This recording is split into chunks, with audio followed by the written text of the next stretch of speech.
Please don't make me go back. I'm not safe there." Those 10 words, whispered by a 15-year-old foster girl in boots that didn't fit, would trigger the largest Hells Angels intervention Riverside, Ohio, had seen in over a decade. For 7 years and 3 months, Kendra Marie Walsh had survived a system designed to protect children that had instead shuffled her through 11 different homes like a piece of unwanted furniture.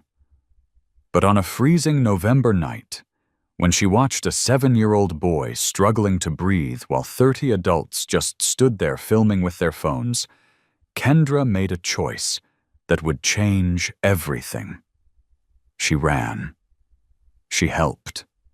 She saved a stranger's life. And in doing so, she finally found someone who would fight to save hers. A Hells Angel named Reaper and 143 of his brothers.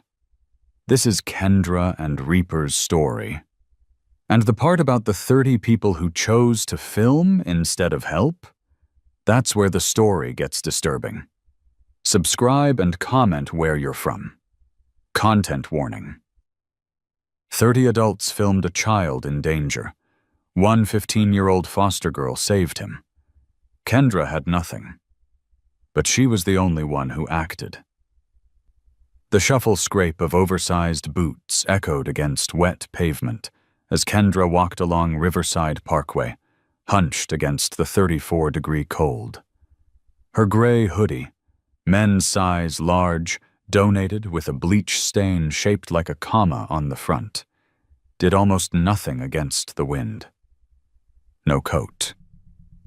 Kenneth said she'd lost that privilege when she talked back 3 weeks ago, which meant she'd asked if she could have seconds at dinner.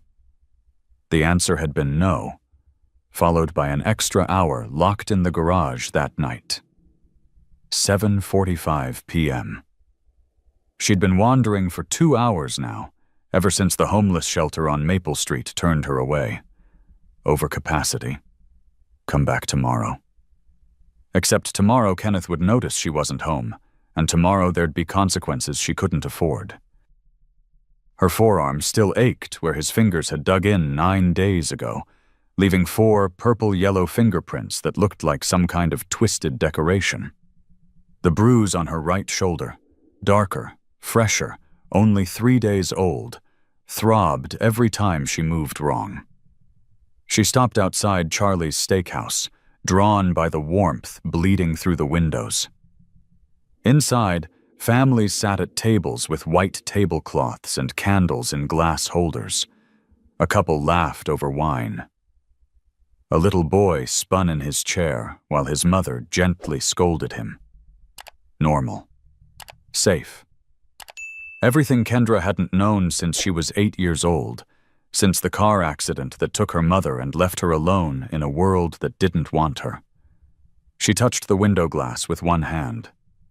It was warm. God, when was the last time anything had been warm? "Excuse me, do you have a reservation?" The hostess, young, maybe 24, name tag reading Amber, stood in the doorway blocking Kendra's path. Kendra hadn't even realized she'd moved toward the entrance. Could I use the restroom? Please?" Amber's expression didn't change. Professional, polite, cold. "Restrooms are for paying customers only. There's a gas station 2 blocks down Riverside." 2 blocks.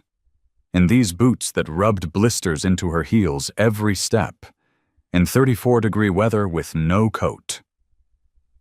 Kendra nodded and backed away. She was used to it. She moved along the building's edge, staying close to the brick wall where the heat vents occasionally breathed warm air. Through the window, she could see a manager, crisp white shirt, black tie, maybe 52 years old, moving between tables with that practiced smile that made customers feel important. She watched as he stopped to refill someone's water glass, as he laughed at something a diner said. Then he looked up and saw her. The smile vanished. He walked straight to the window, locked eyes with her, and mouthed something to a server. 30 seconds later, he was outside. "Young lady, you need to move along. You're making our guests uncomfortable." Kendra's stomach twisted. She could smell food from the kitchen vent. Steak, garlic butter, fresh bread. When had she last eaten? Yesterday morning. Oatmeal, plain, no sugar. Kenneth said sugar was a privilege for children who appreciated what they had. "Sir, I'm sorry. I wasn't. Do you have any food you're throwing away? Anything at all? I'm not picky, this isn't a charity." Philip Garrett, his name tag confirmed it, crossed his arms. "We don't give handouts. Move along before I call someone to move you along." Someone. Not the police. Just someone. Anyone to make the problem disappear. Kendra backed away, her boots making that shuffle-scrape sound on the pavement. She found a spot near the corner of the building, partially hidden by a dumpster, where she could still see inside through the side window. An elderly couple sat at the window table. 70s. Nicely dressed. The kind of people who remembered harder times. Or so Kendra thought. The woman, Mrs. Thornton, according to the reservation book Kendra had glimpsed, leaned toward her husband. Her voice was muffled by the glass, but Kendra could read her lips well enough. "There's a homeless girl staring at us. It's unsettling." The husband waved at Philip, who returned within seconds. Kendra saw Mrs. Thornton point in her direction, saw Philip nod, saw him turn toward where she stood. She moved before he could reach her, rounding the corner toward the back of the building. The loading dock, the alley, the place where people like her belonged. But she stopped when she heard voices coming from the restaurant's side door, which had been propped open with a crate. 4 women, all wearing matching t-shirts. "Faith in Action," the shirts read, beneath the logo for St. Michael's Community Church. They were discussing something, voices bright and enthusiastic. "So for the Feed the Homeless event next month, we'll need at least 200 portions. The church hall should fit everyone. It's such important work, giving back to those in need." Kendra's heart did something stupid. It hoped. She stepped forward, close to the door, but not through it. "Excuse me." Her voice came out smaller than she wanted. "I heard you talking about helping homeless people. The leader, Janet Wickham, 58, her name tag identified her as ministry coordinator, turned with a smile that died the second she saw Kendra. Really saw her. The dirty hoodie, the boots that didn't fit, the hollow cheeks and yellowing bruises. "Sweetheart," Janet said, and the sweetness in her voice somehow made it worse. "We help through official channels. What you need is to go to the shelter and get yourself cleaned up. God helps those who help themselves. You can't expect handouts." Kendra felt something crack inside her chest. These were the people who claimed to care. These were the people planning to feed the homeless next month in a warm church hall, where everyone would be vetted and deserving and grateful in exactly the right ways. "I tried the shelter. They're full.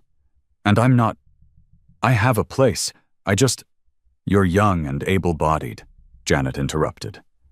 "There are jobs everywhere. If you wanted help, you'd get a job instead of begging at restaurants." Able-bodied. Kendra looked down at herself. 94 pounds. She'd weighed 104 just 4 weeks ago. Her body was eating itself because Kenneth gave her 2 meals a day. Plain oatmeal at 6:30 a.m., a small portion of whatever the family ate at 6:00 p.m., eaten alone in the garage while they dined at the table she'd spent 2 hours cleaning that morning. "I have first responder certification," Kendra whispered. "I'm trying." But But Janet had already turned back to her friends, dismissing Kendra with nothing more than a subtle shift of her shoulders. The security guard found Kendra 30 seconds later. Russell, 45, built like someone who'd played football in high school and never quite let go of that identity. "Hey, manager says you gotta go. If I see you near this building again, I'm calling the cops." He wasn't cruel about it, just doing his job, protecting the paying customers from the uncomfortable reality of a child starving in their periphery. Kendra let him escort her to the loading dock in back. She sat on the concrete steps, wrapped her arms around her knees, and tried to remember the last time she'd felt warm all the way through. The garage where Kenneth locked her every night from 9 p.m. to 6 a.m. dropped to 45 degrees. The concrete floor leached heat from her body. She slept in a donated sleeping bag that was too thin, wearing her boots because taking them off meant her feet would go numb. 14 weeks. She had 14 weeks until she turned 16, until the foster payments stopped, until Kenneth had no reason to keep pretending. But what Kendra didn't know, what she couldn't possibly know, was that Kenneth wasn't planning to wait 14 weeks. She'd heard him 3 weeks ago, through the air vent that carried sound from his office directly to her garage prison. His voice on the phone with Beverly Hutchins, the social worker who'd closed every complaint ever filed about him. "She's turning 16 in March, and you know what that means." "Yeah, the checks stop. That's why I'm thinking maybe we speed up the timeline. She's fragile already. Underweight, not sleeping well. If something happened naturally, winter's rough on these kids." And then the words that still woke Kendra up at night. "Just like with Melissa. Remember how clean that was? Pneumonia? Totally natural. Nobody questioned it. The payout covered Brett's college fund, and then some." Melissa. Melissa Jo Hendricks. The previous foster child who'd lived in this same garage, who'd died 3 weeks before her 16th birthday of complications from pneumonia, who'd had the same yellowing bruises and sunken cheeks and desperate eyes in the school photos Kendra had found hidden in a box in Kenneth's office. Melissa, whose $180,000 life insurance payout had funded the Bradshaw family's renovation and Brett's college savings account. Kendra had the recording. She'd retrieved her confiscated phone from Kenneth's desk 3 weeks ago, hidden it in the garage vent, set it to record during his weekly Wednesday night calls. She had his voice admitting to speeding up the timeline, admitting to creating conditions that would lead to her death, admitting that Melissa's death had been profitable. But who would believe her? She'd already called CPS. They'd assigned the case to Beverly Hutchins, Kenneth's friend, who'd closed it with a note about Kendra's pattern of attention-seeking behavior. So Kendra sat on the loading dock steps behind Charlie's Steakhouse, cold and hungry, and so tired of fighting a system that had decided she wasn't worth saving. That's when she heard the screaming. It came from inside the restaurant, high-pitched and panicked. Kendra stood, looked through the kitchen window. A boy, maybe 7 years old, standing at a table in the center of the dining room, both hands at his throat, face turning from red to purple, choking. And around him, 30, maybe 40 people, every single one with their phone out, filming, just filming. The waitress was calling 911, frozen by the phone on the wall. The manager, Philip, was shouting, "Don't touch him! Liability! Wait for the paramedics!" The mother was at a different table, back turned, laughing with friends, completely unaware. Kendra looked at the boy, looked at the phones, looked at the crowd doing nothing, She knew the math. Ambulance response time in this part of Riverside, 8 to 12 minutes. Time until brain damage from oxygen deprivation, 4 to 6 minutes. Time until death, 8 to 10 minutes. That boy had maybe 4 minutes left. And nobody was helping. Kendra's first responder card was in her hoodie pocket. Laminated. Earned 11 months ago through the county youth program because at least I can help someone, even if nobody helps me. She didn't think. She just moved. Through the kitchen entrance, past the shocked staff, through the swinging door into the dining room. Russell, the security guard, yelled, "Hey!" and grabbed for her. She dodged. Her boots made that shuffle-scrape sound on the tile floor as she ran. Too big, too heavy, but she'd learned to move in them. She dropped to her knees behind the boy. Tyler. She'd later learn his name was Tyler Morrison, and he'd been eating steak while his father, Wade, used the restroom. Kendra wrapped her arms around Tyler's torso, found the spot just below his ribcage, made a fist with her right hand, covered it with her left. Pulled inward and upward. Once. Twice. 3 times. On the 4th thrust, a chunk of steak the size of a quarter dislodged from Tyler's airway and flew across the table. He gasped, coughed, breathed. The room erupted. Phones still out, still recording. But now they were capturing something different. The moment a homeless foster kid in boots 3 sizes too big saved a child's life, while dozens of adults had just stood there documenting his death. Philip grabbed Kendra's arm hard enough to leave new bruises. "You assaulted a customer. You broke in here. Russell, call the police right now." Kendra's vision blurred. She'd saved him. She'd done everything right, and they were going to arrest her. "I'm sorry," she whispered to Tyler, who was still catching his breath, still alive because of her. "I'm sorry I touched him without asking. He was dying. Nobody was helping. I had to." That's when the restroom door opened. Wade Morrison stepped out. 38 years old, 6'2", broad shoulders, gray, close-cropped hair, wearing a leather vest with Hell's Angels patches and a road captain designation. He'd been washing his hands. He'd been gone for maybe 90 seconds. And in those 90 seconds, his son had nearly died and been saved by the girl Philip was currently threatening to have arrested. Wade took in the scene. Tyler breathing, tears on his face, but alive. Kendra on her knees, too thin, covered in bruises, wearing boots that didn't fit. Philip gripping her arm. 30 phones still recording. Every detail. He crossed the room in 5 strides.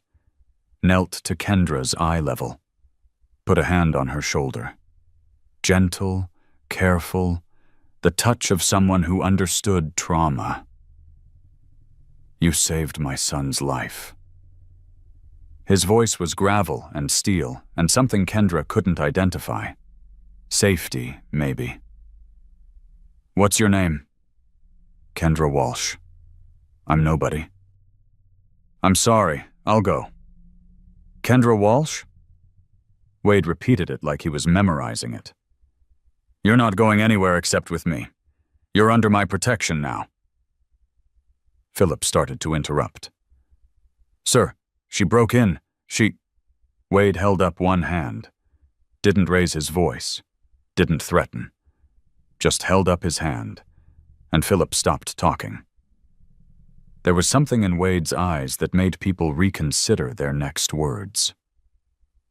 Wade looked back at Kendra. "Kendra, I need you to tell me something. Are you safe? Where do you live?" And there it was. The question Kendra had been waiting for and dreading for 7 years and 3 months. The question that mattered. The question that might actually, finally, change something. She broke. 11 months of holding it together. 11 months of being hungry and cold and scared and pretending she was fine because fine was the only option. It all cracked open. I'm not, please don't call CPS. They'll send me back to him. I can't. Please. Back to who? Kendra's voice dropped to a whisper. My foster dad. Please. If you call social services, they'll make me go back. He confines me to the garage space. I'm so cold all the time. I'm so hungry. And I heard him. He's counting the days until I fade away. Please don't make me go back. Please. Tyler, still wrapped in his father's leather jacket, spoke up. His voice was small but clear. Dad, she saved me. Everyone was just filming. She ran through the kitchen and everything. Wade looked at his son, looked at Kendra, looked around the dining room at 30-plus phones still recording this moment. This was going viral whether he wanted it or not. But that was good. That meant witnesses. That meant evidence. That meant when Kenneth Bradshaw tried to claim this girl was lying, there would be video proof of exactly what happened. Kendra pulled something from her hoodie pocket with shaking hands. Her Red Cross first responder card. Laminated. Official. I'm certified, she whispered. I knew what to do. I counted his pulse and his breathing and I did it right. I promise I did it right. Wade took the card, looked at it. Kendra Marie Walsh. Certification date, December 2022. CPR, First Aid, AED, Heimlich Maneuver. He looked at this 15-year-old girl who'd just saved his son, while 30 people filmed him dying. This girl in boots 3 sizes too big, who ran through a kitchen and broke every rule to save a stranger. This girl who was begging him not to send her back to someone who locked her in a garage and waited for her to die. You did it perfect, Wade said quietly. And now I'm going to do something for you. He pulled out his phone. Dialed. 2 rings. Steel. Hammer to steel. I need every brother within 50 miles at Charlie's Steakhouse, 1840 Riverside Parkway, right now. 3 seconds of silence. Brother, what's going on? I got a 15-year-old girl who just saved my son, while 30 people filmed him dying. She's foster. She's being severely neglected. She's covered in injuries, and she just told me her guardian is waiting for her to pass so he can collect insurance. We're not waiting for the system to take their time on this one. Say no more. We're coming. The line went dead. Wade crouched back down to Kendra's level. Tyler moved close to his father's side, one small hand gripping Wade's vest. Kendra was crying now.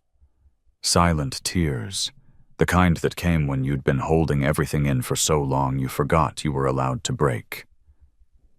Kendra, listen to me. Wade's voice was steady. I don't know everything that's happened to you, but I know this. You risked everything to save my son, and I'm going to make sure you're safe. Not just tonight. Not just until CPS shuffles you somewhere else. Really safe. You understand me? Kendra nodded. Couldn't speak. I need you to do 2 things for me. First, tell me everything. Every detail. Second, trust me. Can you do that? Kendra looked at this big, intimidating biker with tattoos and leather and a voice like gravel. She looked at Tyler, 7 years old, and breathing because of her. She looked around at the crowd still filming, at Philip, who'd wanted her arrested, at Russell, who'd been ready to throw her out. Then she looked back at Wade and whispered the truth she'd been carrying alone for weeks. He's planning to get rid of me before my birthday. That's when the checks stop. I have 14 weeks. Wade Morrison's expression didn't change, but his jaw tightened. He stood, still holding Kendra's first responder card, and extended his other hand. Not to shake. Palm up. Open. An offering. Kendra stared at it for 3 seconds, then slowly placed her hand in his. Wade closed his fingers gently around hers. "Not anymore," he said. "You have us now." Behind them, distant but growing closer, the rumble of motorcycles began. Now you might be thinking, a Hell's Angel finds out his son was saved by an abused foster kid, and his first move is to call for backup. That's not the story you expected, is it? Maybe you're imagining 200 bikers roaring up to a suburban house, fists ready, chaos brewing. And maybe years ago, that's exactly what would have happened. But Wade Morrison was 38 years old. He'd been in Hell's Angels for 18 years. He'd been a military police officer for 8 years before that. He'd seen what happened when good intentions met bad execution. He'd seen justice delayed and denied. He'd seen the system fail children over and over and over again. And 3 months ago, his chapter had voted unanimously to formalize something they'd been doing informally for years, protecting kids when the system wouldn't. So when Wade made that call, he wasn't calling for muscle. He was calling for manpower, for investigation, for witness protection, for the coordinated effort it takes to build a case so airtight that a man like Kenneth Bradshaw couldn't slip through the cracks. The first motorcycle arrived 11 minutes after Wade's call. Derek Steele Cunningham, 52, club president.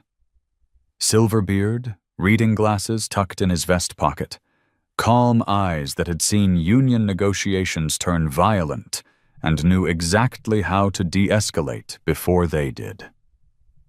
He pulled up to the front of Charlie's Steakhouse, killed his engine, and walked inside like he owned the place.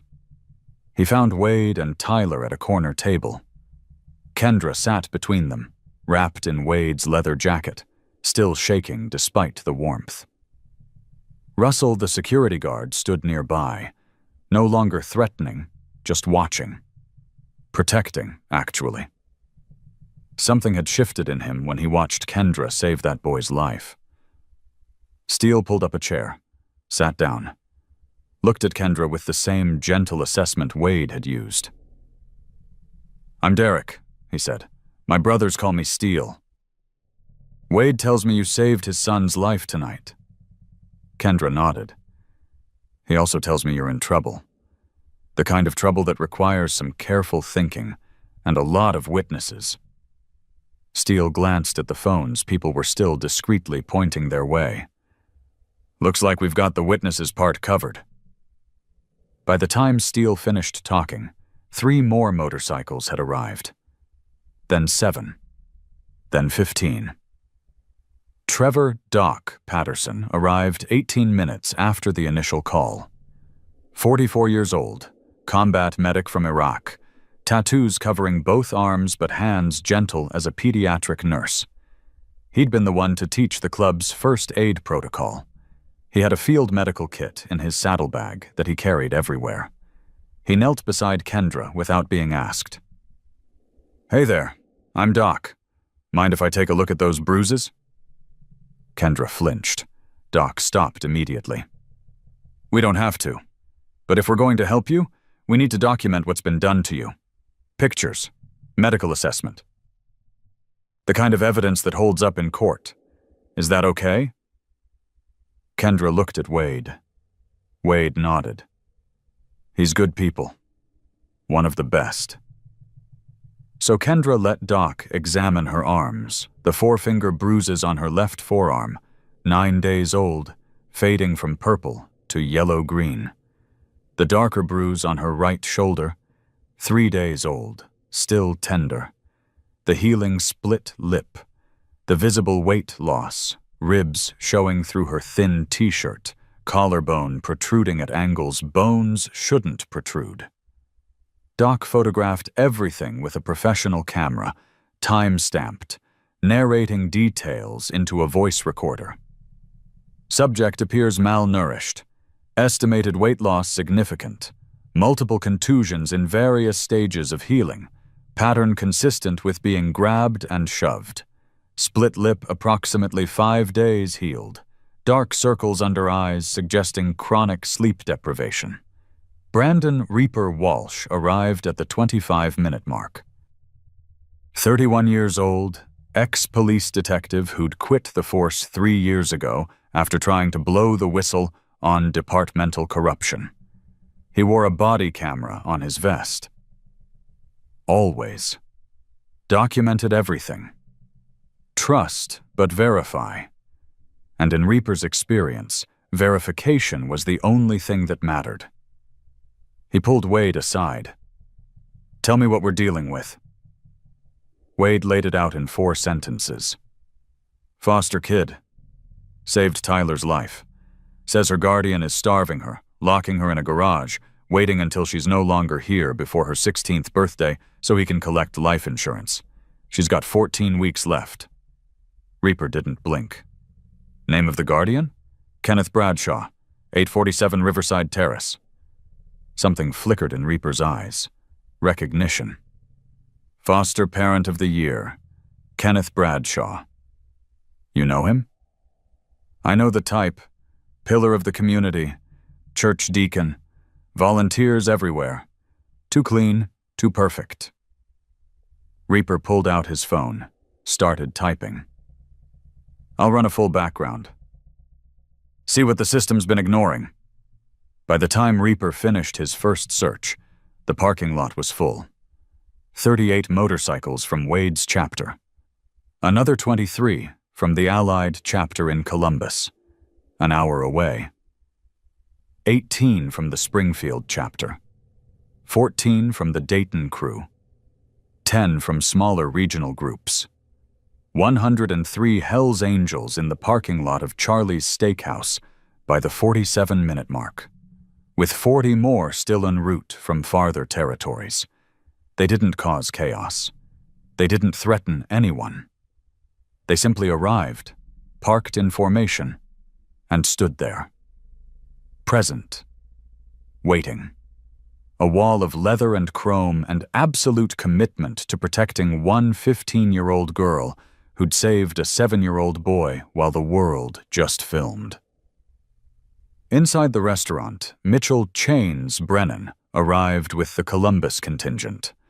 47 years old, gray-haired, soft-spoken, ex-social worker who'd been fired 4 years ago for reporting his supervisor's misconduct.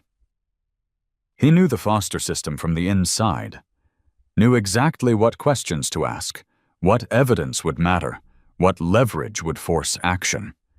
He sat across from Kendra. Pulled out a notepad. Paper, not digital. Something about writing by hand made it easier for traumatized kids to talk. Kendra, I need to understand your situation, and I need you to know, nothing you tell me will be used to get you in trouble. Only to help you. Okay? Kendra nodded. How long have you been with Kenneth Bradshaw? 7 months, since April. And before that? 10 other foster homes, since I was 8. Chains wrote, your current living situation. Tell me about it. So Kendra did. And with each detail, Chain's expression grew darker. The garage, converted, unfinished, concrete floor, no heat. 10 by 12 feet. Single bulb overhead. Temperature dropping to 45 degrees at night. Door secured from outside, preventing exit. No access from 9 p.m. to 6 a.m. The food. 2 meals per day. Breakfast. Plain oatmeal. 6:30, 6:45 a.m. Dinner. Small portion of whatever the family ate, served in the garage, eaten alone. No snacks. kitchen pantry padlocked. The bruises, grabbed when she asked questions, shoved when she didn't complete chores fast enough. The split lip from last Tuesday when she'd tried to take an apple from the fruit bowl on the counter. The timeline. 14 weeks until her 16th birthday. 14 weeks until the foster payments stopped. 14 weeks until she became worthless to Kenneth. And then Kendra pulled out her phone. Retrieved, hidden, recorded evidence. Played the audio file. Kenneth's voice clear as day. Just like with Melissa. Remember how clean that was? Pneumonia, totally natural.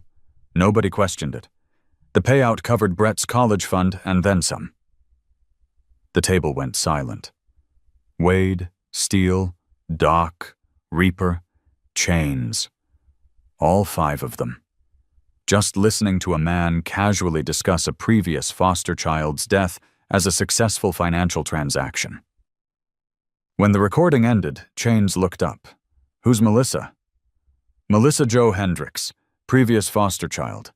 Died 3 weeks before her 16th birthday, January 2021. Complications from pneumonia, according to the death certificate. Chains was already on his phone.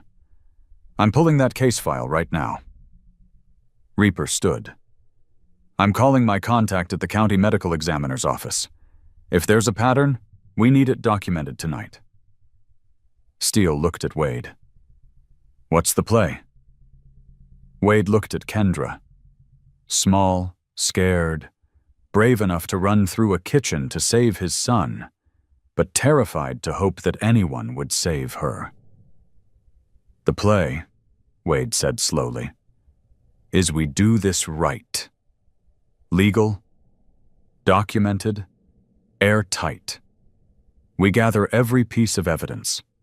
We interview every witness who saw what happened tonight, and every witness who failed to see what's been happening to her. We build a case so solid that when we hand it to the prosecutor, Kenneth Bradshaw doesn't just lose custody. He loses his freedom. If you believe protecting children matters more than protecting reputations, comment, "Protect the innocent," and subscribe, because what happens next will prove that sometimes justice requires witnesses willing to act. By 9:15 p.m., the full count was in. 143 Hells Angels. They'd arrived in waves, each formation tighter and more disciplined than the last. The first wave, Wade's local chapter, had rolled in with practiced efficiency, parking in a diagonal line along the overflow lot.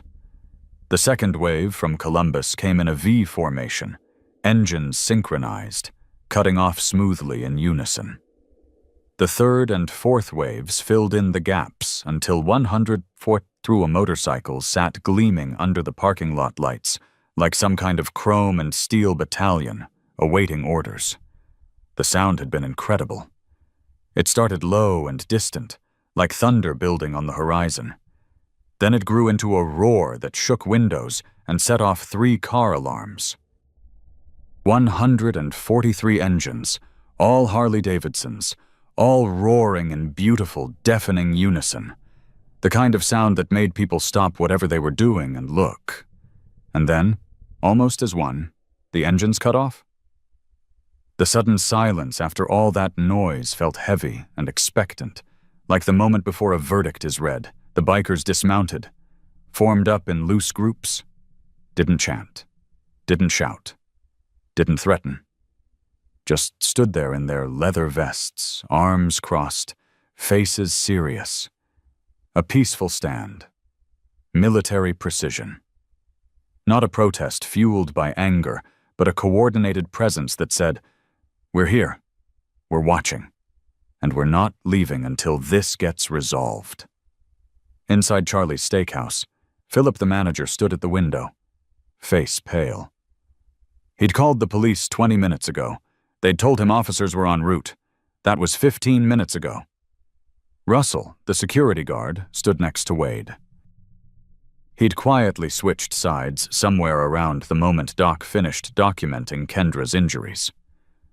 "I'm testifying," Russell had said. Whatever you need. I'm testifying. Now, Steele stood at the head of the corner table where Kendra sat. Wade on one side, Tyler on the other. The president looked around at his assembled brothers and spoke in that calm, measured voice that made people lean in to listen. All right, here's what we're dealing with. Kendra Walsh, 15 years old, foster placement with Kenneth Bradshaw at 847 Riverside Terrace. 7 months in his care. Evidence of chronic malnutrition, multiple injuries from mistreatment in various stages of healing, confinement in unheated garage, systematic denial of basic needs. Recorded evidence of guardian discussing insurance payout from previous foster child who died under suspicious circumstances. 14 weeks until subject turns 16, at which point foster payments cease and insurance policy becomes guardian's only financial incentive. He let that sink in. We have a child in immediate danger. We have evidence of a pattern, and we have approximately 4 hours until the system wakes up and tries to send her back to the man who's been harming her. Questions? Reaper raised his hand. Background check came back. Kenneth Bradshaw, 47. Senior IT manager at Riverside Medical Center. Foster parent for 12 years. 23 children placed in his care during that time. High turnover of social workers assigned to his cases. 6 different workers in 12 years. Average placement 8 months before requesting transfer. Red flag, Chains muttered. Gets better, Reaper continued.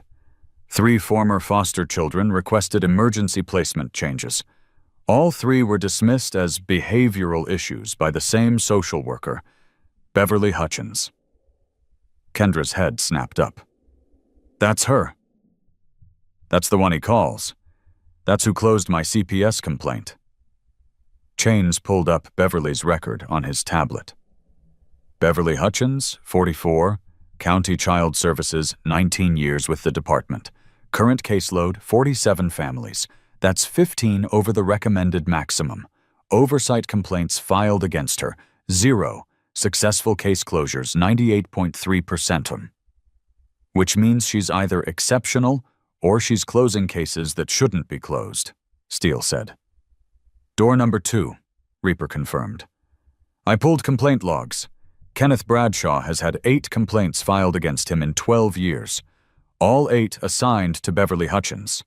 All 8 closed within 2 weeks with notes citing child's behavioral issues or misunderstanding of household rules. Wade's jaw tightened. That's the corruption layer. She's protecting him. Question is why, Doc said. Kendra spoke quietly. Money. I heard him on another call once. He said something about keeping Beverly comfortable. I didn't understand then. Payoff, Reaper said flatly. He's paying her to look the other way. Steele nodded. All right. We need 3 things before we move. First, full documentation of Kendra's current condition and living situation. Doc, that's you. Second, witness statements from everyone who's seen something and stayed silent. Reaper, coordinate that.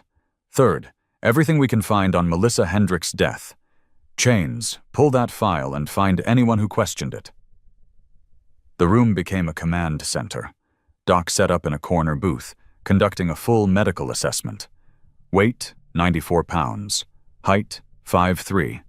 BMI, 16.8. Clinically underweight. Blood pressure, 95/62, slightly low. Heart rate, 58, also low, consistent with malnutrition. Temperature, 97.2, below normal. He documented every bruise with measurements and photographs, time-stamped and location-specific. Reaper and 4 other brothers fanned out across the restaurant, interviewing witnesses. The first was Russell McKenzie, 45, security guard. Reaper used the full interview template. Mr. McKenzie, can you state what you witnessed tonight? Russell sat across from Reaper, hands folded on the table. I watched that girl, Kendra, save a choking child's life while 30-plus people just stood there filming. Then I watched my boss try to have her arrested for it. And before tonight, had you seen Kendra before? Yeah, 3-4 times over the past month. She'd be outside, usually around back by the loading dock. Cold, no coat. I'd tell her to move along because that's what management wanted. Russell's hands tightened. I saw the bruises. I saw how thin she was. I saw that she was wearing boots that didn't fit. Why didn't you report it? To who? I'm a security guard. I see homeless kids every week. I can't save them all. Russell's voice cracked. I convinced myself someone else would handle it, that it wasn't my business, that maybe she was just… I don't know. I convinced myself of a lot of things, so I didn't have to face what I was actually seeing. And now? Russell looked up, met Reaper's eyes. Now I can't unsee it. I watched her risk getting arrested to save a stranger's kid, and I was about to throw her out into the cold for the 4th time this month. I've worked security for 18 years. I know assault when I see it. What she did was textbook life-saving procedure. She's a hero, and we treated her like a criminal. He paused. I'm testifying. Whatever you need. Written statement, court appearance, whatever. I'm done pretending I didn't see. Reaper documented every word. Time-stamped. Signed witness statement. Russell's testimony would establish timeline and corroborate Kendra's appearance and condition.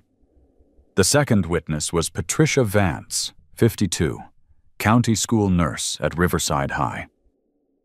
Reaper found her contact info through the school emergency directory, called her, explained the situation. She arrived at the restaurant within 30 minutes. She sat down across from Reaper with a folder she'd brought from home. Official school health records. I've been documenting my concerns about Kendra Walsh for 8 weeks, Patricia said, voice tight with controlled anger. November 1st, she came to my office for a routine health screening. Weight, 104 pounds. Within normal range, barely, but acceptable for her height and frame. I noted some bruising on her arms, but she said she'd fallen during gym class. I believed her because I wanted to believe her. She flipped through the records. November 8th, she came back. Said she was dizzy. Weight, 101 pounds. 3 pounds in a week. I asked if she was eating enough. She said yes. I gave her crackers and orange juice from my personal supply. Made a note to monitor. November 15th, she came again. Complained of feeling cold all the time.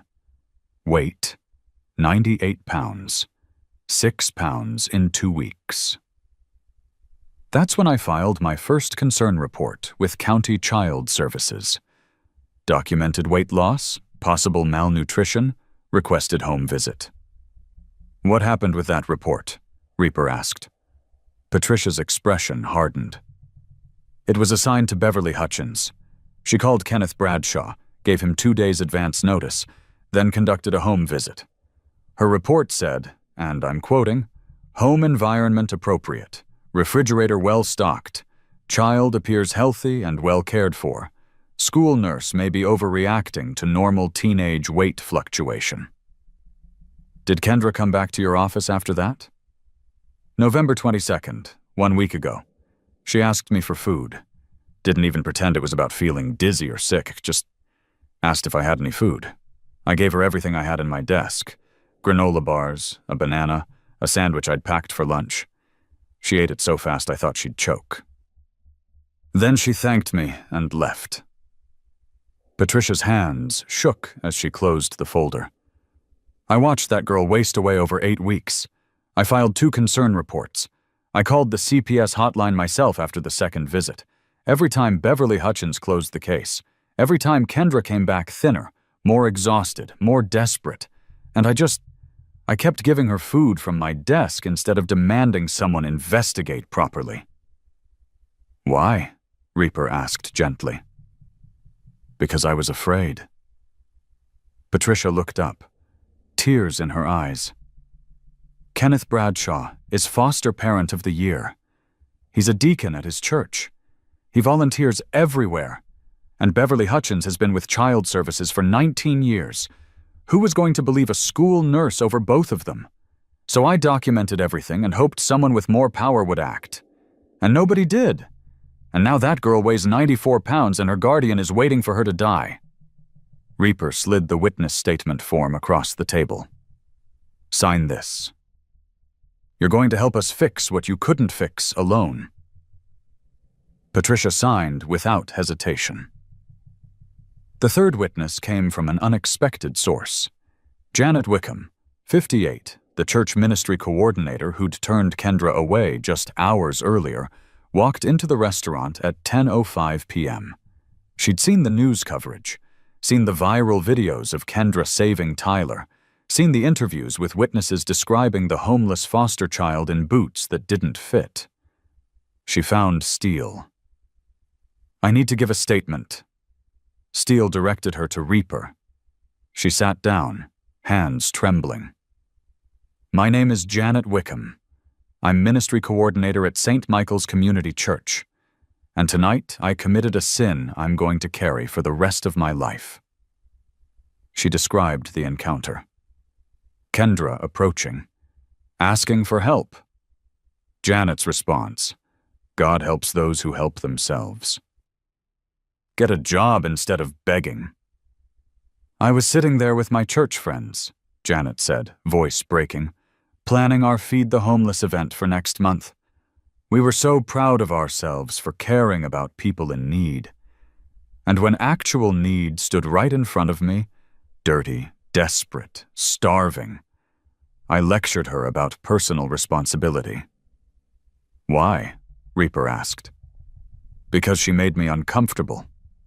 Because helping the homeless in theory, in a church hall, with supervision and structure, that's easy. That makes me feel good. But helping a real child, right then, giving her money from my wallet or food from the restaurant I was sitting in, that required something from me, and I chose comfort over compassion. Janet pulled out her phone, showed Reaper a screenshot. After I saw the news, I went home and pulled up Kenneth Bradshaw's social media. We're friends on Facebook. We attend the same church. I've seen him post about fostering, about giving children a chance, about doing God's work. And I believed him. I believed him over the evidence of my own eyes when I saw that girl's bruises and her hollow cheeks and her too big boots. She looked at Reaper. I want to testify. I want to stand in court and admit that I was so worried about proper channels and official programs that I turned away a dying child. Because maybe if I say it out loud, if I face what I did, someone else will recognize themselves and choose differently next time. 3 witnesses, 3 different angles, 3 pieces of evidence establishing pattern, timeline, and systematic failure. While Reaper collected testimonies, Chains worked on the second victim, Melissa Jo Hendricks, died January 14, 2021, 3 weeks before her 16th birthday. Official cause of death, pneumonia complicated by pre-existing respiratory condition. Chains pulled the death certificate, pulled the medical records, pulled the CPS case file. Then he found the anomaly. Melissa's intake file from her previous foster home, dated February 2019, listed her health status as excellent, no chronic conditions. But Kenneth's medical documentation from November 2020, 2 months before her death, suddenly included notes about chronic bronchitis and respiratory fragility. Chains called the county medical examiner's office, got transferred to Dr. Raymond Mills, 61, who'd signed off on Melissa's death certificate. Dr. Mills, I'm reviewing the Melissa Hendricks case from January 2021. Can you walk me through your findings? Dr. Mills sounded cautious. That case was closed. Pneumonia. Tragic, but natural. Did you examine the body personally? A pause. No. The death occurred at home. Family physician certified cause of death. I signed off based on medical history provided by the guardian. Medical history showing chronic respiratory issues that didn't exist in her intake file 2 years earlier. Another pause. Longer. I would need to review the file. Please do. Because I'm looking at documentation suggesting a healthy 13-year-old girl developed sudden respiratory problems after 18 months in Kenneth Bradshaw's care, then died conveniently close to her 16th birthday after he'd taken out a $180,000 life insurance policy on her. Silence on the line. Then, what are you suggesting? I'm suggesting someone should have looked closer. Did you know Melissa lived in an unheated garage? Did anyone inspect the living conditions that might have caused respiratory illness in a previously healthy child? No. Dr. Mill's voice had changed. No, that information was not in the file I reviewed. It should have been. And I'm betting there's another detail you didn't have. Melissa's biological aunt, Louise Hendricks, filed a complaint requesting investigation into the death. That complaint was dismissed by Beverly Hutchins with a note calling the aunt's concerns grief-driven blame-seeking. Doctor. Mills was quiet for a long moment. Send me everything you have. If there's evidence this death should have been investigated more thoroughly, I'll reopen my review. Chains smiled grimly. You'll have it within the hour. He hung up and turned to Steele. We've got pattern evidence. Melissa Hendricks died the exact same way Kenneth is trying to kill Kendra. Same conditions, same timeline, same financial motive.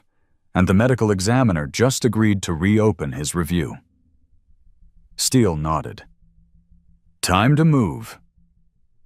At 10:47 p.m., Riverside Police Department finally arrived at Charlie's Steakhouse. 2 patrol cars, 4 officers, responding to reports of a large biker gathering causing public disturbance. The officers stepped out of their vehicles, looked at 143 Hells Angels standing in formation, and immediately called for backup. Steele walked over, hands visible, voice calm. Evening, officers. We're not causing a disturbance. We're providing witness protection for a minor in danger. The lead officer, Sergeant Marcus Chen, 38, 8-year veteran, looked past Steele at the restaurant. We got a call about bikers harassing customers. You got a call from a manager who tried to have a 15-year-old girl arrested for saving a choking child's life. That same girl is a foster placement currently being harmed by her guardian. We have documented evidence, multiple witness statements, and medical records. We're here to ensure she stays safe until proper protective custody can be arranged. Sergeant Chen studied Steele. This is a child services matter, not vigilante jurisdiction. Agreed, which is why we've already contacted County CPS and requested emergency custody evaluation. We're also happy to provide you with everything we've gathered, evidence of abuse, pattern documentation, witness testimonies, medical examiner's agreement to review a previous suspicious death. We've done the work your system should have done months ago. Another patrol car pulled up, then another. 6 officers now, facing 143 bikers. Steele didn't move, didn't raise his voice, just stood there, hands at his sides, making it very clear this wasn't a confrontation. This was cooperation. Sergeant Chen's radio crackled, his dispatcher's voice. Sergeant, we're getting calls from news stations. There's viral video of a biker situation at Charlie's Steakhouse involving a child who saved someone's life. Media is en route. Chen looked at Steele, looked at his brothers, looked at the restaurant where Kendra sat with Wade and Tyler, probably terrified. Show me what you've got." For the next 40 minutes, Reaper walked Sergeant Chen through everything.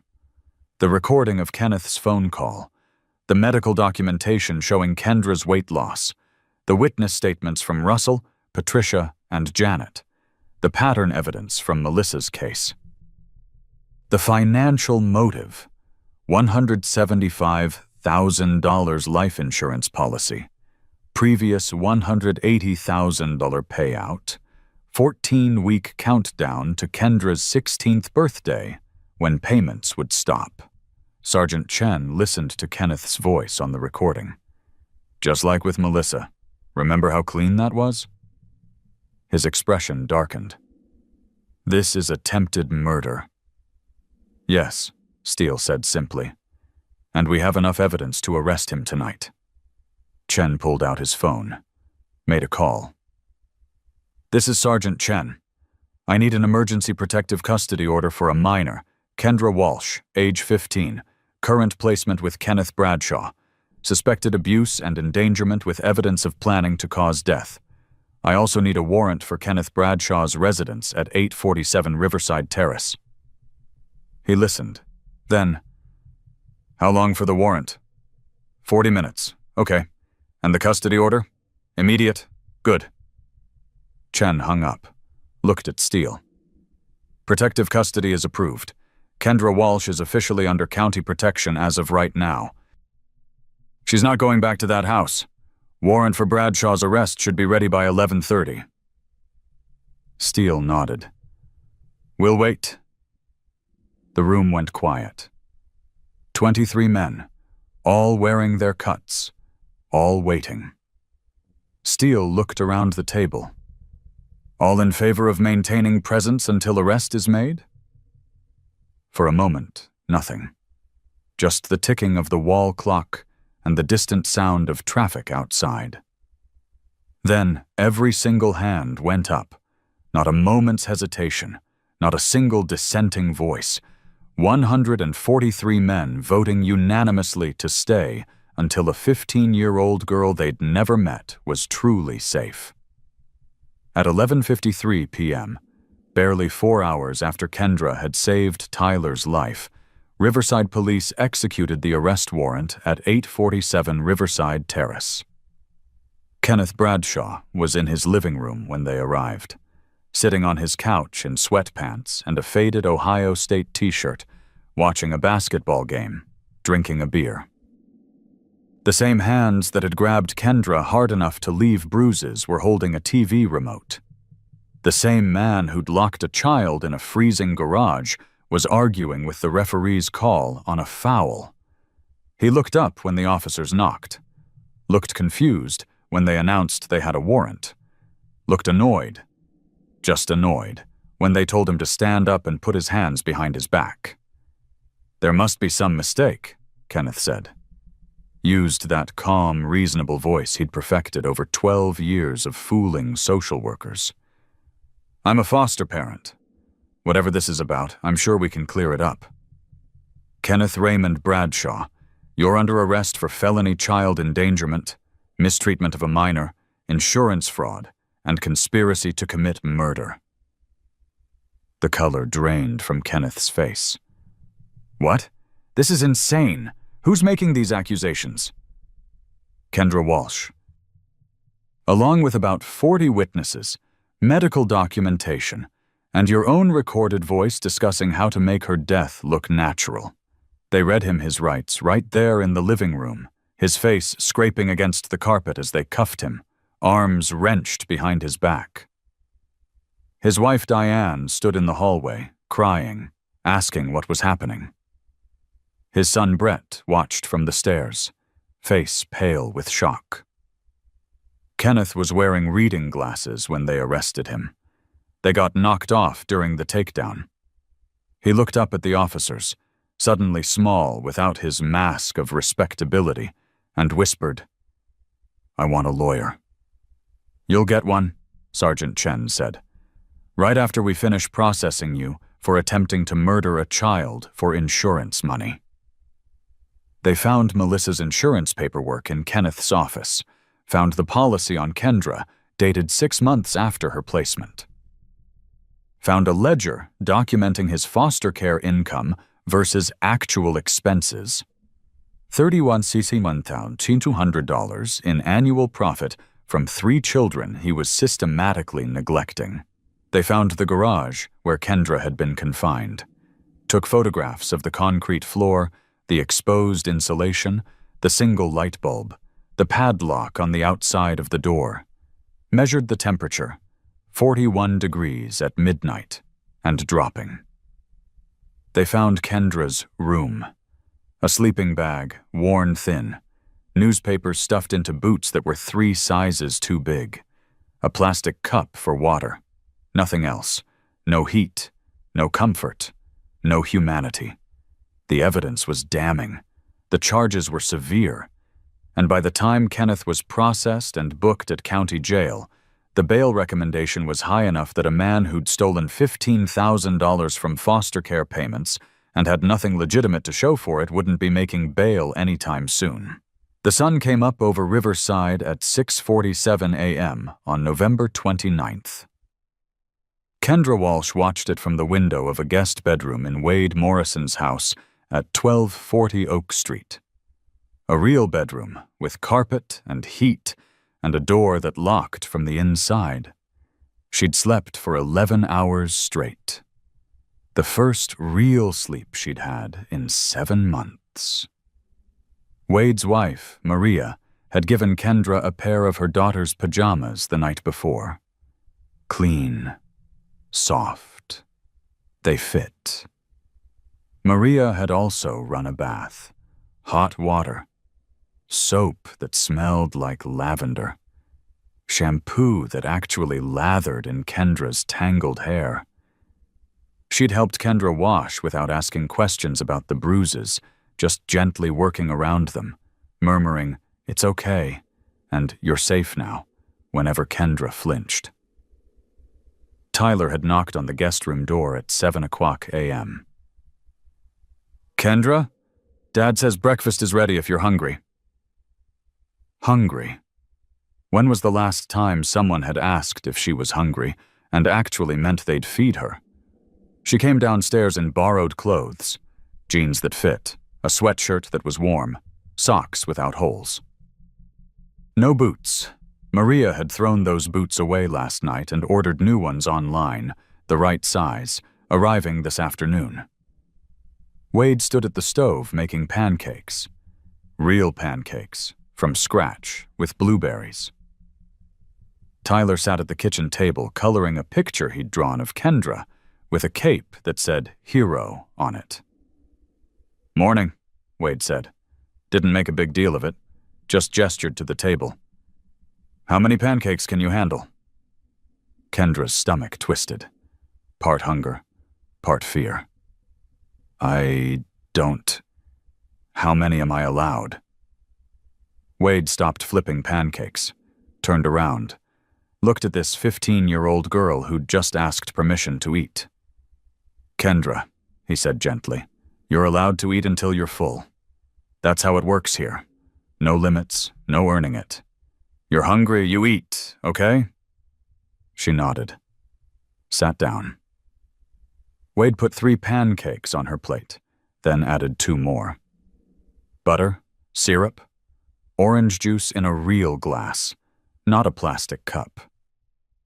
Kendra ate slowly, carefully, afraid she'd get sick if she ate too fast after months of near starvation. But she finished all 5 pancakes, and when Wade asked if she wanted more, she whispered, "Yes," and he made her 3 more without hesitation. Maria sat down next to her. "We have a lot to do today. Doctor appointment at 10:00 a.m., then we're meeting with a lawyer at 1:00. Then we need to get you some clothes that actually fit. How does that sound?" Kendra looked at her. "Why are you helping me?" Maria reached over, covered Kendra's hand with hers. "Because you saved our son's life, and because helping people shouldn't require a reason beyond they need help. You need help. We're helping." The doctor appointment was thorough. Dr. Sarah Chen at Riverside Medical Center, not where Kenneth worked. Reaper had made sure of that. Conducted a full physical examination. Weight, 94 pounds, 21 pounds underweight for her height and age. Blood work showed anemia, vitamin D deficiency, low protein levels consistent with chronic malnutrition. Dental exam revealed an infected molar that needed immediate treatment. The swelling Kenneth had ignored for 2 weeks. The bruises were documented with clinical precision. 4 distinct finger mark contusions on left forearm, large impact contusion on right shoulder, healing laceration on lower lip. Dr. Chen referred Kendra to a nutritionist for a supervised refeeding plan. Too much food too fast after prolonged starvation could cause refeeding syndrome, a dangerous metabolic imbalance. She prescribed antibiotics for the tooth infection, vitamin supplements, and scheduled follow-up appointments every 2 weeks to monitor weight gain and overall health recovery. "You're going to be okay," Dr. Chen told Kendra. "Your body is resilient.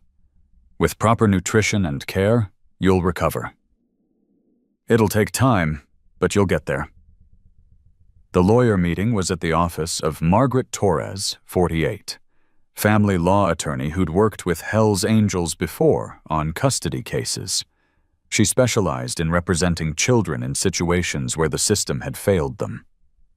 Margaret sat across from Kendra in a conference room, Wade and Maria on either side. "Kendra, I'm going to be direct with you because I think you deserve honesty. Kenneth Bradshaw was arrested last night. He's currently being held without bail on charges of child endangerment, abuse of a minor, and conspiracy to cause your death for financial gain. The prosecutor is also investigating him for insurance fraud related to Melissa Hendricks' death in 2021. Kendra's hands trembled. "He's really arrested? He can't come get me?" "He cannot. A restraining order has been filed on your behalf. He's not allowed within 500 feet of you. Ever." "The emergency protective custody order means you're under county protection, but..." Margaret paused. "The county wants to place you in a temporary group home while they sort out long-term arrangements." "No." Kendra's voice was barely a whisper. "Please, not another home, not another..." Wade interrupted. "What about private placement? We're willing to take her." Margaret looked at Wade and Maria. "You'd be willing to become licensed foster parents?" "We'd be willing to become her parents, period," Maria said. "Foster placement while the paperwork processes, then adoption if Kendra wants that." Kendra's head snapped up. "You want to adopt me?" Maria smiled. "Honey, you saved our son's life. But beyond that, you're a brave, smart, resilient kid who deserves a family that actually cares about you. So yes, if you want us, we want you." Kendra started crying. Not the silent tears from last night, but full, shaking sobs. Maria pulled her into a hug and just held her while she broke apart and started to piece back together. Margaret made notes. "I'll file the paperwork today. Emergency foster placement with the Morrison family, with intent to adopt pending CPS approval. Given the circumstances and the evidence against Bradshaw, I don't anticipate any judge denying this." She was right. By 4:00 p.m. that same day, Kendra Walsh was officially placed in the Morrison household as an emergency foster placement. Over the next week, the brothers made good on their promise to help. Doc coordinated all medical appointments, drove Kendra to the dentist for the root canal on her infected tooth, sat with her through the procedure because she was scared and needed someone there, picked up her prescriptions, checked her weight gain progress. 3 pounds in the first week, which Dr. Chen said was excellent progress given the refeeding protocol. Chains handled the legal coordination. He worked with Margaret Torres to ensure every piece of documentation was filed correctly. He also reached out to Louise Hendricks, Melissa's aunt, who'd been trying to investigate Melissa's death for 3 years. Louise provided her original complaint documents, her medical concerns, her evidence that Beverly Hutchins had threatened her with harassment charges for not letting it go. That evidence helped the prosecutor build the case that this wasn't a one-time incident, but a pattern. Kenneth had done this before. He'd successfully caused one child's death and collected the payout. He'd been in the process of doing it again. Reaper maintained his investigation. He documented the money trail, Kenneth's bank records showing the $180,000 deposit after Melissa's death, the $40,000 in debt payments, the $25,000 college fund deposit, the suspicious cash withdrawals. He interviewed Kenneth's neighbors, his co-workers, anyone who might have seen something. He built a timeline of abuse that was impossible to refute. Steele coordinated with the prosecutor's office, provided every piece of evidence the club had gathered, made sure the case was airtight. Kenneth Bradshaw wasn't going to slip through any cracks. And Wade made sure Kendra knew she was safe. He drove her to her new school, Riverside Academy, and walked her to the principal's office to complete enrollment. He introduced her to her new teachers, made sure they understood she'd need some accommodation while she recovered academically. He showed up to parent-teacher conferences. He taught her how to ride a bike because she'd never learned. He was just there, present, the way a father should be. Beverly Hutchins, the social worker who'd closed every complaint against Kenneth, was suspended pending investigation 3 days after Kenneth's arrest. The review of her caseload revealed 23 complaints dismissed without proper investigation, 6 cases involving children who later died or were hospitalized, and evidence of financial payments from 3 different foster parents in exchange for favorable reports. She was terminated on December 10th. Criminal charges for corruption and obstruction were filed on December 15th. The trial was scheduled for March, 3 months after Kendra's rescue. But Kenneth's lawyer advised him to take a plea deal once he saw the evidence, the recording, the witness statements, the medical documentation, the pattern evidence from Melissa's case, the insurance policies, the financial records. Kenneth Bradshaw pled guilty to child endangerment, abuse of a minor, insurance fraud, and attempted murder. He was sentenced to 28 years in state prison with no eligibility for parole for 15 years. Diane Bradshaw filed for divorce, moved to her sister's house in Michigan with Brett and Madison. Said she'd had no idea. The evidence suggested she'd known, but chosen comfort over confrontation. She wasn't charged criminally, but she'd have to live with the knowledge that she'd turned a blind eye while a child suffered in her garage. But this story isn't really about Kenneth's arrest, or Beverly's corruption, or even the legal consequences. It's about what happened after the headlines faded. 6 months later, on a warm May afternoon, Kendra Walsh stood in the Morrison family's backyard, wearing jeans that fit properly and a t-shirt that said, Riverside Academy Track Team. She'd gained 24 pounds. Her weight was now 118, healthy for her height and age. Her hair was clean and cut in a style she'd chosen herself. The bruises had long since faded. The split lip had healed. The dark circles under her eyes were gone. She was laughing. Actually laughing, head thrown back, at something Tyler had said while they kicked a soccer ball back and forth. Maria called from the back porch. "Kendra, your guidance counselor called. You got accepted into the advanced biology program for next year." Kendra's face lit up. She'd discovered she loved science, particularly emergency medicine. She was still certified in first aid, still carried her Red Cross card. Wade had returned it to her with a note that said, "You earned this twice." And she was planning to become an EMT after high school, then maybe a paramedic, then maybe medical school. She had options now, a future that extended past 16, past survival, into actually living. The club held a celebration that evening at Steele's Garage, their clubhouse on Industrial Way. Not just Wade's chapter, but representatives from all 143 members who'd shown up that November night. They'd established something they called Angel's Watch, a formalized program for protecting at-risk children when the system failed. In 6 months, Angel's Watch had intervened in 8 cases.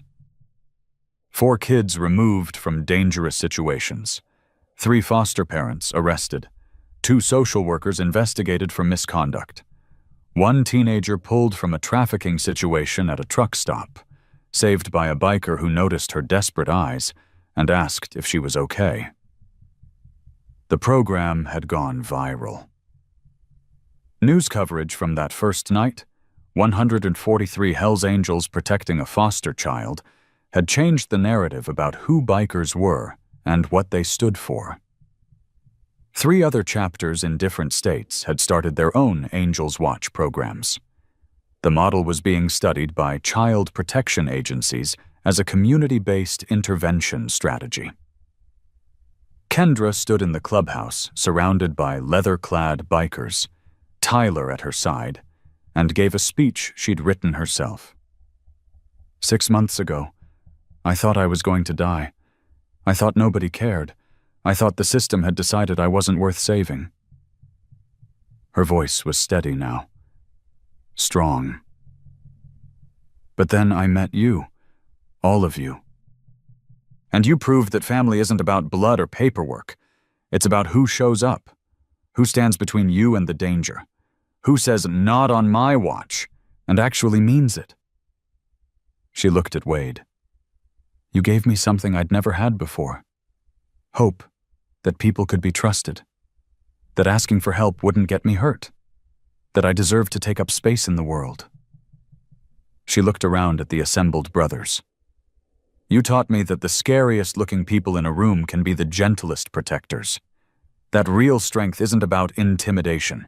It's about knowing when to be soft with someone who's already been broken. The room was silent. Not uncomfortable silence. Reverent silence. So thank you, Kendra finished. For seeing me when everyone else looked away. For believing me when the system called me a liar. For making sure I lived to see 16. Every single biker stood up, and they applauded. A standing ovation for a 15-year-old girl who'd saved one of their own, and, in doing so, reminded them all why they'd started this work in the first place. This story isn't about bikers or patches or motorcycles. It's about what happens when ordinary people decide that protecting the vulnerable matters more than maintaining comfortable silence.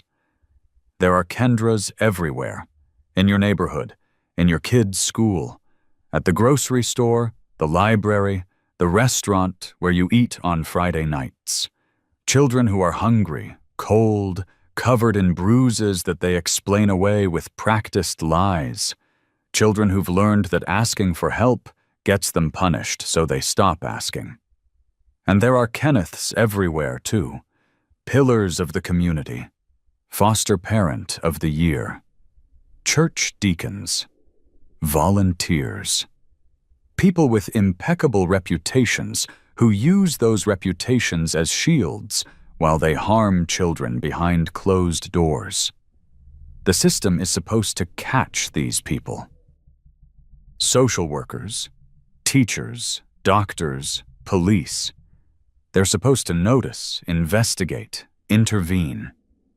But systems are made of people, and people fail. They miss signs. They accept easy explanations. They close cases to meet quotas. They protect adults over children because adults have power and children don't. That's where you come in. You don't need 143 motorcycles to change a child's story. You don't need a leather vest or a road name or a club behind you. You just need to pay attention. To notice when a child flinches. To ask uncomfortable questions. To care enough to intervene even when your voice shakes and you're not sure what the right move is. If you've ever felt invisible, if you've ever been the one everyone looked past, you know what Kendra felt sitting on those loading dock steps. And you know how much it would have meant for someone, anyone, to see you. Be that someone for the Kendras in your world. Notice the child who's always hungry. The teenager wearing the same clothes every day. The kid who has explanations for every bruise. The foster child who's too quiet, too compliant, too grateful for basic kindness. Ask the uncomfortable questions. Are you safe at home? Is someone hurting you? Do you have enough to eat? Listen when children hesitate, when they change their story, when they seem scared of going home. Those moments matter. Those moments are when children are testing whether you're safe enough to tell the truth. And if you see something, if a child tells you they're in danger, believe them. Don't wait for perfect proof. Don't defer to authority figures just because they have impressive titles. Don't convince yourself someone else will handle it. You handle it. You keep pushing until someone listens. You become the person Kendra needed and didn't have for 7 years and 3 months. The statistics are devastating.